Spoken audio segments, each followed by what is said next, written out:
Shut up and sit down. Good morning, it is day 2. I went 50 miles yesterday from Pittsburgh Airport. I ended up staying at a nice little lodge slash bike rental place right beside the trail.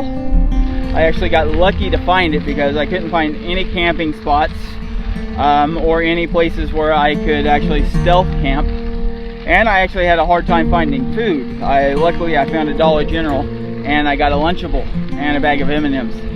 It wasn't the best dinner I've ever had, but after that ride it was really good. But I'm back on the road, and it's actually really lucky that I couldn't find a campsite, because when I got to got into my room and started unpacking, with all the rain that I rode through, the torrential downpours, I found out that my bags aren't as waterproof as I thought they were. I had in the past sprayed them with a waterproofing spray, and they've held up really well in the past on all my other trips. But all of my clothes were soaking wet. My drone was a little wet, but it wasn't soaked. It was just a little damp.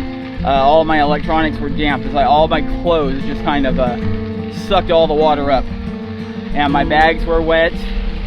The inside of my bags were wet. My sleeping bag was damp. So I hung up everything.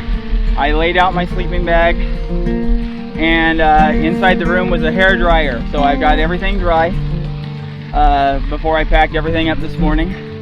I had a nice shower. And on day 2, I'm feeling really good. It's not supposed to rain, and we're supposed to have some sun today. So I'm wearing my anti-sun leggings, because even with all the rain yesterday and virtually no sun, I still got a little bit of a burn. Go figure. But I'm on the road. I don't know if I'm going to do another 50 miles today, but I'm going to go as far as I can until I don't want to go anymore. And it's going to be a good day. It's not supposed to rain any more than a few sprinkles, and it's not supposed to be as hot as it was either. So it's going to be a good day. A couple more horses up here. Hopefully they handle trikes better than the last ones I came across, so I'm going to slow down, give them some room. When this thing passes horses, they tend to freak out. They think I'm a predator or something. So okay, have a good one. Those horses handle it pretty well. Actually, a motorized trike, an Asa, passed me just about 3 or 4 minutes ago, going past. So he passed those horses before I did. So I wonder how well they handled him. So I wonder if he slowed down or just zipped right by him. I don't know. It was a nice trike, bright yellow, very clean lines. Had a Bafang motor in the front. The guy, he said that he's meeting his wife somewhere up here, and they're heading to DC as well. So I guess I'm not the only trike on the trail.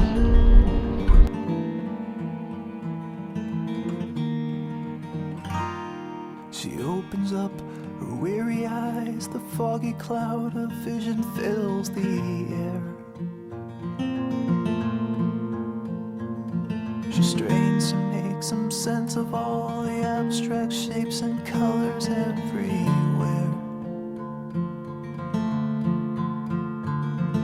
But all the blue just fades away, dissolving in a haze of gray. And lost inside her empty mind was everything she tried to find. But all the blue just fades away, she lost it in a haze of gray.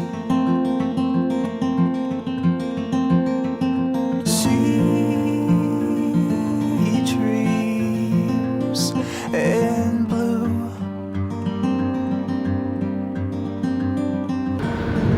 So a couple hours ago there was a car accident, and this car came off of this overpass,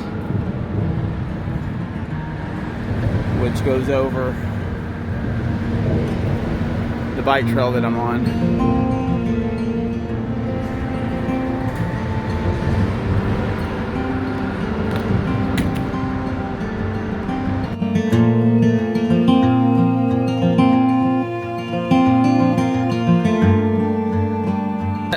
talk to you a little bit about Stop Soldier Suicide and how important it is.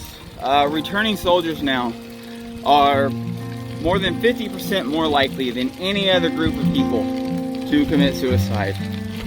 And it's because of the fact that they have such a hard time getting their issues treated. Not just their physical issues, but their mental issues. They sign up. They sign up to protect us, to serve for us, to kill for us, and even die for us.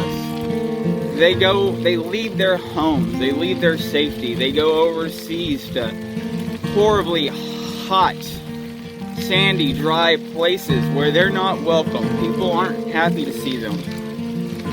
But they do it because they're told that they're needed. They do it because they're told that they're doing it to protect us, and they are. And then they come home with all kinds of issues because of the stuff they've had to do, the stuff they've seen. And they were there for us, but we're not there for them. Because I really want to get the word out for Stop Soldier Suicide and get people to my donation page, because that's kind of important. So I reached the 100-mile marker on the Gap Trail. That means I've gone 50 miles from the start of the trail, so I've gone 80 miles from the airport. Yeah, I think I'm doing okay. I'm going slow as hell, but that's why they called me the old turtle. Slow and steady. Slow and steady wins the race, right? So day 2 went okay. I made it 36.6 miles. I didn't go nearly as far as I had hoped. The whole route was up, basically it's a slight incline the whole way. So I'm not too disappointed with myself. I'm camping tonight, and I'm planning on getting up really early tomorrow, waking up around 5:30 and hopefully hitting the road around 6. This morning I hit the road around 11, so tomorrow I hope to reach Cumberland. I don't know for sure if I will, but who knows. So all in all, it's been a nice trip. Peaceful, nothing really exciting. There's really no history to the Gap Trail. I mean, it's only 40 years old, and it's just 40 years ago someone had an idea to piece together a bunch of pieces of land to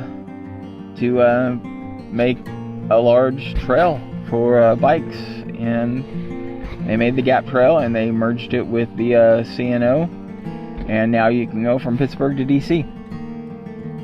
It's nothing like the Erie Canal Trail that has a lot of history. The CNO has history, and I'll get into a little bit of that when I'm riding on it. The CNO, it's a towpath. It's an actual canalway. So like the Erie Canal, it has a lot of history. It's really old. Anyway, I'm going to go to bed, and as always, like, follow, share, and subscribe, and have a great day. Bye.